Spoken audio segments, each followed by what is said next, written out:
en esta hermosa tarde que nos has dado nuevamente, Señor. Aquí estamos, Señor, por guianza de tu Espíritu Santo, Señor. Úngenos, llena nuestros corazones de tu favor y de tu gracia, Señor. Ayúdanos a entender tu palabra, Señor, y a interpretarla correctamente para estos tiempos que estamos viviendo, Señor. Apresura tu reino. Amén y amén. Gloria al Señor. Entonces, en estos días estuvimos hablando sobre el establecimiento de un gobierno literal, del gobierno que va a ser utilizado por esa comunidad de naciones democráticas, capitalistas, ¿no?, que van a estar operando durante esos últimos 42 meses de la semana 70 que habló el profeta Daniel, que conocemos entonces esa segunda mitad, esos 42 meses, como la grande tribulación o el tiempo de angustia de Jacob. Entonces, les presenté la formación de ese primer gobierno, porque sabemos que es un gobierno dentro de otro gobierno, y que el primer gobierno va a estar lidiado obviamente por ese personaje enigmático, el Octavio Rey, el número 8, que salió de los 7, pero también introducimos otro personaje enigmático que viene a ser esa otra bestia que surge de la tierra, que se identificó, porque la Biblia lo identifica, como el falso profeta, pero que tenía 2 cuernos, y sabemos que los cuernos obviamente significan por lo menos 2 personajes, ¿no? Igual que la primera bestia que sale del mar, que tenía 10 cuernos, se identifican como también 10 principados, 10 reyes. Y que esa primera bestia, a diferencia de la otra bestia, esta primera bestia, donde se nos enseña que ese otro personaje enigmático de aquella mujer, la gran ramera, va montada sobre esa bestia, y esa bestia tiene 7 cabezas, que también vienen a ser 7 reinos, 7 naciones. Y estuvimos viendo todo esto porque ahí hay que descifrar cómo todo esto se desenvuelve. De esas 7 cabezas, 7 naciones, 7 potencias, 5 por problemas internos caerían, y quedarían otras 2, y de esas 2 es que saldría finalmente y eventualmente ese personaje enigmático conocido como el Octavio Rey, que viene a ser el anticristo. El anticristo está ahí presente ya desde el principio, desde que esa bestia se manifiesta, desde que esas 7 cabezas se manifiestan, pero es como decir que el personaje del anticristo está ahí, pero está parcialmente escondido, hasta que llega un momento crucial provocado por problemas internos de ese gobierno capitalista, ese gobierno democrático, alianzas, recuerdan, dedos de barro mezclados con hierro.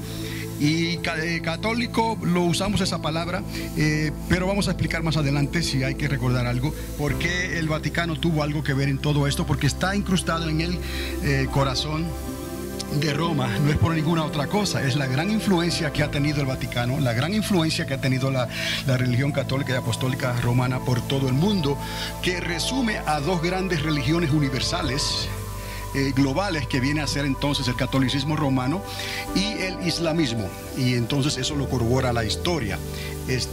Y de ahí entonces notamos la influencia de esa segunda, de esa otra bestia que sale de la tierra, y ella, de ahí se nos enseña el papel del falso profeta, aquel que hace que la imagen de la bestia hable, aquel que se hace que se pongan la marca de la bestia en la mano derecha o en la frente. Vemos entonces en ese papel de esa otra bestia, de esos 2 cuernos, una cabeza obviamente en este caso, vemos un papel dual, doble. Vemos ahí un sistema religioso por el falso profeta, al mismo tiempo que él se desempeña como un agente de mercadería, porque hizo que nadie pudiera comprar ni vender artículos de todo tipo sin que tuvieran esa marca puesta. Entonces podemos ver ahí cómo esto se formó y cómo comenzó todo a trabajar durante esos primeros 42 meses hasta que llega ese conflicto final, donde entonces el Octavio Rey, por decirlo así, se quita la máscara, ¿no? Se quita la careta y toma un control dictatorial. Pero, como ya estudiamos, no lo hace solo, sino que tiene a 10 principados, 10 reyes, esos 10 cuernos, que van a colaborar juntamente con el Octavio Rey y vemos la ausencia de actividad ya del falso profeta, como si no hiciera falta ya la intervención o las ideas de este otro personaje carismático también. Y vemos cómo entonces el Octavio Rey, el anticristo y los 10 reyes se encargan, por decirlo así bíblicamente, de destruir ese sistema de la gran ramera, ese sistema capitalista, democrático, ese sistema capitalista, democrático, dije, y también un sistema muy aceptado hasta entonces, porque ese fue el sistema que se desarrolló durante esos primeros 42 meses. Pero ¿qué ocurrió aquí? Estuvimos hablando que dentro de ese sistema reformado, ¿no?, de esa democracia, de esas alianzas, de ese capitalismo, de esa forma de gobernar, había una raíz de esos pies de ese oso. Como habíamos hablado, ese oso que representa gobiernos totalitarios, autócratas. Entonces vemos cómo eso fue poco a poco resurgiendo de dentro de ese sistema, resurfan de adentro de ese gobierno durante esos 42 meses. De ahí va saliendo esa influencia totalitaria, esa influencia islámica, como estuvimos viendo, y de ahí entonces ocurre un conflicto, un problema interno que provoca entonces que el Octavio Rey, como dije, tome control entonces de la situación, pero ya lo hará por la fuerza, con la ayuda de esos 10 reyes. Y vimos también cómo esos 10 reyes los conectamos con la posibilidad de que esos 10 reyes fueran de la descendencia de Ismael. Entonces yo sé, esto es mucho material que hemos estado hablando por ya casi un año y verdaderamente pues es bien extenso, pero así como les estoy diciendo ahora, por lo menos nos vamos poniendo al día a las lecciones anteriores que hemos estado hablando, para poder continuar hoy con lo otro que vamos a hacer, que está conectado a lo que ya hablamos y va a traer algo más de lo que todavía no hemos enseñado. Entonces nos quedamos aquí, prácticamente nos quedamos en esta área, en las diapositivas que estuvimos viendo la semana pasada. O sea que había una formalidad entre esas dos bestias y parecía indicar que el Octavio Rey, el anticristo, no ejercería su influencia dictatorial hasta el último momento de los 42 meses, cuando la política global se ponga desesperante y tenga que recurrir a la gran multitud e influencia de los hijos de Ismael. Subraye aquí los hijos de Ismael, porque ya hemos hablado, pero quiero ahora, como estamos acostumbrados a hacer, tenemos la evidencia circunstancial y tenemos la evidencia dada, basado en la fórmula que Dios nos dio. La suma de su palabra es la verdad. Entonces, quiero llevarles a esa evidencia circunstancial para poder atar los cabos entre esta información de por qué los hijos de Ismael tienen algo que ver con algo que está ocurriendo o que va a ocurrir durante esos 42 meses y que tenga que ver con el anticristo, posiblemente, que tenga que ver con lo que va a ocurrir entonces durante ese tiempo, y que tenga que ver también con el primer jinete de los 4 jinetes famosos del Apocalipsis. Vamos a ver bíblicamente por qué y dónde está la conexión. Amén. Entonces, los cuales se prestarán, ellos, los hijos de Ismael, se prestarán para jugar este papel. He aquí otro misterio de cómo este personaje místico ejerció su influencia y liderazgo, este Octavio Rey, sobre una Europa democrática y capitalista, sin revelar sus verdaderas intenciones. ¿Con qué desengaño ocurrió eso? Y cuando hablamos de este gobierno, hablamos de un gobierno democrático, capitalista, pero también con influencia totalitario. ¿Por qué? Y les quiero recordar brevemente nada más que aquella cabeza de león representa los gobiernos capitalistas, el consumo, aquellas garras de hierro, de bronce, del leopardo, representan la división, porque con esas garras él desgajaba, él dividía. Es lo que vio Daniel en los sueños, en las visiones. Entonces los gobiernos democráticos son gobiernos divididos. ¿Por qué? Porque son gobiernos que se establecen según el ánimo del pueblo. Entonces, pero también, sorpresivamente, vimos la influencia de unos pies de oso, tipificados por el oso de Persia. Y ahí entonces hicimos la conexión del Islam. Los pies de oso es la opresión de los gobiernos totalitarios. Y vemos la referencia a Persia con el Islam y el auge de lo que hoy conocemos como irónicamente, la República Islámica de Irán. Entonces todo esto está tomando forma hoy en día. Y hay que de alguna manera hablarlo, enseñarlo de una manera que tenga sentido y que se entienda. Y entonces continuamos. Antes de continuar, estudiemos una conexión que hasta el momento ni los rabinos. Antes de llegar ahí quiero... esto está muy sensitivo aquí, pero voy a tratar de hacerlo. Esta es la diapositiva que continuaba a la que leímos antes. Finalmente, la caída de este corto y último nuevo orden global no pasaría desapercibida por las huestes celestiales del Dios de toda la creación. Se darían alabanzas en los cielos para preparar el camino y el establecimiento de un reino aquí en la tierra, cuya duración en los cielos y en la tierra nueva no tendría final. O sea que fuimos a una declaración que aparece en la misma escritura, donde los cielos se gozan por lo que está ocurriendo aquí en la tierra. ¿Por qué? Porque las formas de gobiernos humanos establecidos, que fueron representados por aquella grande estatua que vio Nabucodonosor, pero que fue golpeada por una piedra que la hizo polvo, y el polvo fue llevado por el viento. Eso llega a un cumplimiento cuando llega el Mesías, llega Cristo literalmente por segunda vez, pone sus pies sobre el monte de los olivos y entonces hace los preparativos para poner a todos sus enemigos por estrado de sus pies. Y entonces eso es lo que quiere decir que ya Jesús estará listo para establecer su reino. ¿Cuál reino? Ese reino milenial, 1000 años literalmente, del cual hemos hablado en otras ocasiones. Hay motivo en los cielos para que haya esta alabanza y haya ese conocimiento de parte del pueblo de Dios, de los que están en la tierra como de los que están en el cielo, de que muy pronto vendría una tierra nueva y un cielo nuevo. O sea, cuando hablamos de muy pronto, para Dios un día es como 1000 años y 1000 años como un día. Esos 1000 años, en realidad, aquí en la tierra, con nuestro Señor Jesucristo, tipificarán un día para Dios, para cuando Él abra los libros. Entonces, venga el gran juicio final y establezca los cielos nuevos y una tierra nueva.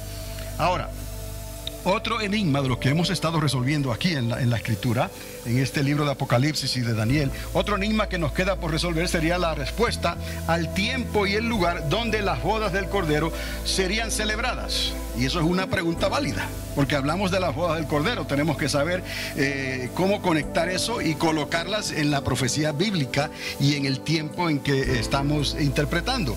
Durante el principio del milenio, al final del milenio, o cuando descienda la nueva Jerusalén. Ok, hasta ahí llegamos y ahí nos quedamos ahora. Entonces, antes de continuar ahora en esta noche, estudiemos una conexión que hasta el momento ni de los rabinos ni de los expertos en la materia bíblica he escuchado algo. Y se lo digo porque yo lo he verificado. Usted mismo puede entrar en Google. En Google no pude encontrar nada que explicara esta relación, la cual les quiero presentar en esta noche. Hablo de la primera y última mención en la Biblia de un paladín arquero. Y aquí es donde quiero que presten atención también. Si es la primera vez que usted escucha esto, pues obviamente me imagino que estará tomando notas, pero este paladín arquero está mencionado en la Biblia. Quizás la palabra paladín no se encuentra como tal en el contexto hebreo, pero da a entender que el personaje fue verdaderamente como un paladín, como los hijos de Benjamín, que eran ambidiestros, y no había zurdos como los hijos de Benjamín, como Saúl, aquel gran rey. y sus hijos. Hasta el día de hoy, los benjamitas se consideran como personas especiales que recibieron un don de Dios para ser ambidiestros y podían, dice la palabra, tirar con la honda con su mano derecha, con la mano izquierda.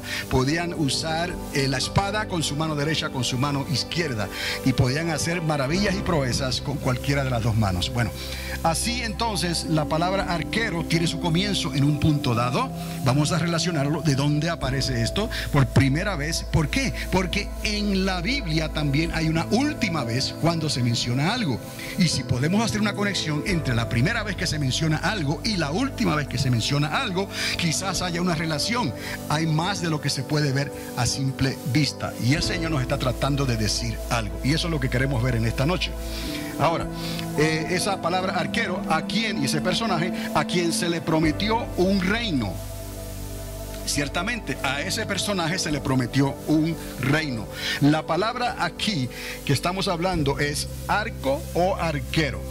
Y la identificación con ese personaje paladín y su descendencia. Vamos a hacer la conexión ahora con lo que estamos hablando durante estos 42 meses de que es la grande tribulación. ¿Qué papel juega esta relación con los tiempos de grande tribulación que se aproximan sobre las naciones de la tierra? Y una cosa que el estudioso de la profecía, de la Biblia, seriamente tendrá que considerar las señales de los tiempos, porque fue algo que también nuestro Señor Jesucristo nos advirtió. Mirad las señales de los tiempos y sabed que el verano está cerca. Ya el tiempo de lo que va a ocurrir, Y también les he hablado de los hijos de Isaacar, que fueron personas que fueron entendidas en los tiempos, a quien Dios utilizó para ayudar al rey David a establecer su reino en aquel entonces.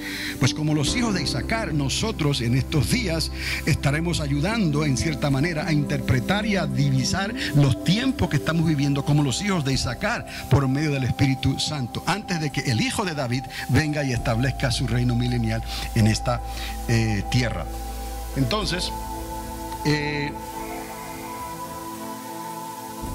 para contestar esto, consideremos otra vez la posible intervención de los hijos de Ismael y el conflicto final en Armagedón. Y es aquí donde vamos a hacer una pausa.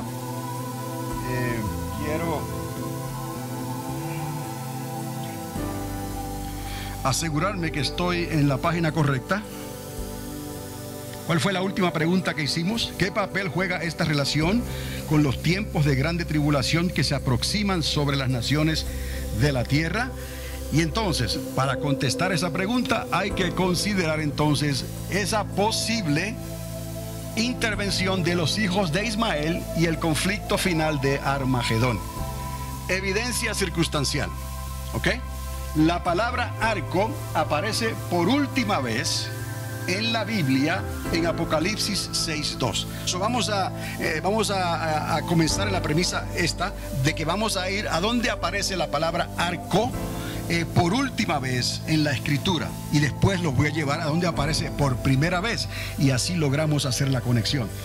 Por última vez aparece la palabra arco en Apocalipsis 6:2, donde se identifica con un paladín arquero montado sobre un caballo blanco. Obviamente la palabra paladín otra vez no aparece, pero lo que representa ese personaje, la forma en que se le da el arco, la forma en que se le da una corona, la forma en que sale para conquistar, amerita que se le reconozca como un paladín, o sea, un personaje líder, un personaje de influencia. ¿Será este hombre el anticristo? ¿Tendrá algo que ver con el papel del anticristo? No vamos a hablar de esto en este momento, pero quiero que vean la relación con uno de los descendientes de Ismael, que es el propósito de este estudio. Ok, otra vez el Apocalipsis 6:2, donde se identifica ese personaje montado sobre un caballo blanco y a quien se le ha prometido un reino. Hay que entender esto, que en Apocalipsis a este personaje se le da un arco, se le da una corona y se le dice que va a reinar, se le promete entonces un reino. El tema de arquero aparece por primera vez en la Biblia en la historia de Agar. Bueno, ahora Agar sale a relucir. ¿Quién fue Agar? Ustedes que estudian la Biblia se recordarán que Agar fue aquella sierva que trajo Sarai con ella, y ella era de origen egipcio. Sara trajo a su sierva, y por medio de esa sierva fue que los planes de Dios en cierta forma fueron cambiados, y eso para mí, no estoy forzando esta opinión en usted, pero para mí eso también confirma que el libre albedrío es existente en todo ser humano. Dios respeta la decisión tuya. Si tú quieres vivir, puedes hacerlo. Si quieres perderte, también lo puedes hacer. Abraham, utilizando su libre albedrío, le toma el consejo a Sarai, y entonces hace algo que iba a pagar sus consecuencias, no solamente en ese tiempo, sino que la estarían pagando sus descendientes hasta el día de hoy, hasta que Cristo mismo venga y establezca su reino milenial en esta tierra y ponga todo este asunto en orden finalmente. Entonces vamos a regresar aquí otra vez a donde aparece por primera vez en la Biblia la palabra arco, o la relación al arquero, y está en la historia de Agar en Génesis capítulos 16 y 21. Obviamente por razón de tiempo no vamos a leer estos capítulos, pero usted tiene la referencia. Génesis capítulo 16, capítulo 21, ahí está la historia. Cuando Agar sale, es encontrada por el ángel, Dios le da la promesa, le dice cómo llamar a su hijo, de ahí la palabra Ishmael, el Ishmael, oye Israel, oye Israel, oye Ismael. Ahí viene esto, ahí viene la palabra, y de ahí se le da el nombre Ishmael, el que oye. Entonces ahí también el ángel hace ciertas promesas que han sido latentes y patentes hasta los días de hoy, y lo serán hasta el fin de los tiempos. Cuando Dios habla, hay que escuchar, y lo que Dios dice se cumple. Entonces, habiendo visto esto ahí, vamos a continuar a la segunda proyección, y ahí también encontramos en Génesis capítulo 16 verso 10 que el ángel del Señor le promete a Agar que la descendencia de Ismael, su primogénito, era el primogénito de Agar, sería en gran manera